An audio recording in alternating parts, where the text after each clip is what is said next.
Hi everyone, Kim Sealing-Smith here.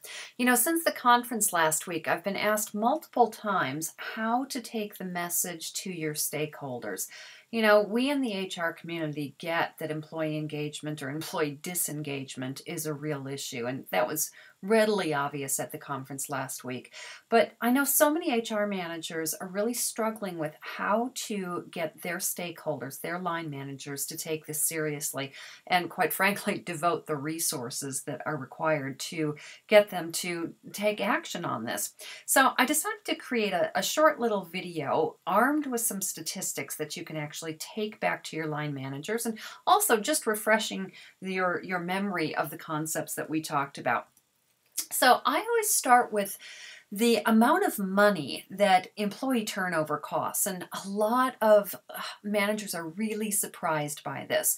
Conventional wisdom says that it costs between 50 and 200% of someone's annual salary to turn them over. But as we all know, that's not the scary part. The scary part is actually that up to 80% of our staff is only mildly engaged to actively disengaged. Now, a lot of line managers really don't understand what employee disengagement or employee engagement is. I like to define it as somebody's emotional attachment to the workplace, emotional attachment to their job. So if they're actively engaged, they're bringing all they have. They're bringing their A game. If they're only passively engaged or actively disengaged, they may be bringing their B or C games, or just quite frankly, waiting not to get fired or hoping not to get fired. This, according to the Gallup organization, costs our businesses up to a third in lost productivity of their annual salary. So for every employee who's not actively engaged in their job, up to a third of their annual salary is being lost in low productivity issues. It's a real problem, as we know. And the problem's going to get worse because we are in the midst of a 30-year skill shortage. Now, I think I showed this slide on the day, but McKinsey Global Research Institute says that up to 85 million jobs will go unfilled by the year 2020 because of this critical skill shortage. Now, we all know that part of the reason for the skill shortage is the aging workforce. The fact that 80 million baby boomers are going to be retiring in the next few years, and only 40 million Gen X's and Gen Y's are available to take their place. It's just the law of supply and demand. But over and above that, we're in the midst of a critical paradigm shift. A shift from where we required our workers to be very tactical, very routine, and very predictable. Back in the industrial age, we trained people to do very, very specific things. But through the advantage of technology and globalization, we are now allowing our staff, in fact, requiring our staff to be more innovative, more strategic, and more creative. Now, this is great news, actually. Up to 70% of new job growth is going to be coming from this innovative, strategic, and creative work, what our friends at McKinsey call heuristic work. Most people want to do this more right brain, more innovative, strategic, and creative work. Why then are so many disengaged? If we need our staff to work in that way, and they want to work in that way, why is up to 80% of our workforce disengaged? And I believe this with all my heart. It's because we still hire and manage staff as though we're back in the industrial age. We still hire people for skills and manage them to do very specific jobs under very command and control environments. I believe that it is time to light up your workforce, time to update your human capital practices. Now, if you recall, I came up with a 5-step, what I call the 5 C's, a 5-step process to do just that. Hire correctly, classify and manage appropriately, compensate fairly, and as I'm sure you remember, the operative word here is fairly. And then use those currencies of choice, those intrinsic motivators to drive your staff, to help increase productivity, honestly help increase engagement rates and their own job satisfaction. But you can only do this if you communicate with them. And most managers don't talk to their staff enough, They don't know how to talk to their staff, or they don't know what to talk about.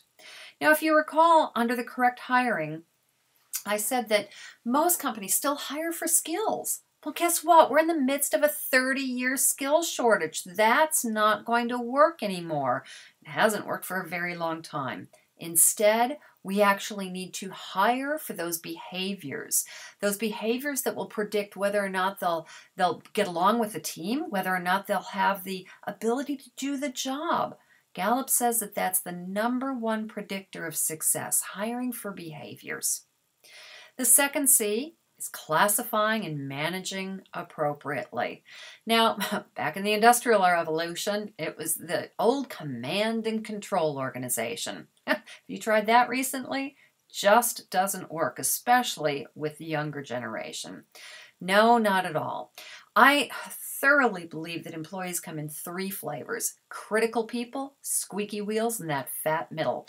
Most managers spend their time with those squeaky wheels, but studies show that if you spend 80% of your time working with the critical people, those people that really want to be there, that are engaged, a rising tide will lift all boats. And what happens is those squeaky wheels are motivated, trained, or moved out of there. Once you determine who your critical people are, then you can really get into the nuts and bolts of helping to lead and manage them for greater success, greater productivity, greater job satisfaction, and employee engagement. The third C is compensating fairly. And if you remember, I didn't talk a lot about compensation. In fact, I didn't talk at all about compensation because the operative word is fairly. And once your staff believe that they're being paid fairly, then you can use those currencies of choice to motivate them, to help increase productivity. What are those currencies of choice? Well, they're certainly not the old way of doing things where they come in and they punch a clock and they get paid for a week's work or a fortnight's work. No, they're those intrinsic motivators. Dan Pink talks about autonomy, mastery, and purpose, but there are some other intrinsic motivators as well. How do you know what they are? Well, quite simply, you ask them. You have to communicate with your staff. But like I said, most managers don't communicate enough, don't know how to communicate, and don't know what to talk about.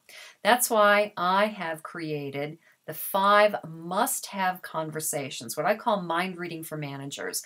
It's a monthly program where you sit down and you talk to your staff about feedback. You give them feedback. Give them praise where praise is due. Help elicit their feedback. What do they see that things, how do they see that things can go better? Accountability. Forming really robust job objectives, helping them create their own objectives and then holding them accountable to achieving those. Career development, well, that too is a currency of choice, but it's probably the most important one. Helping people find internal motivations, internal career opportunities so they don't look externally. Then those old currencies of choice, those intrinsic motivators, and then finally strengths. Help them figure out what they do well and leverage that, and then manage or mitigate their weaknesses.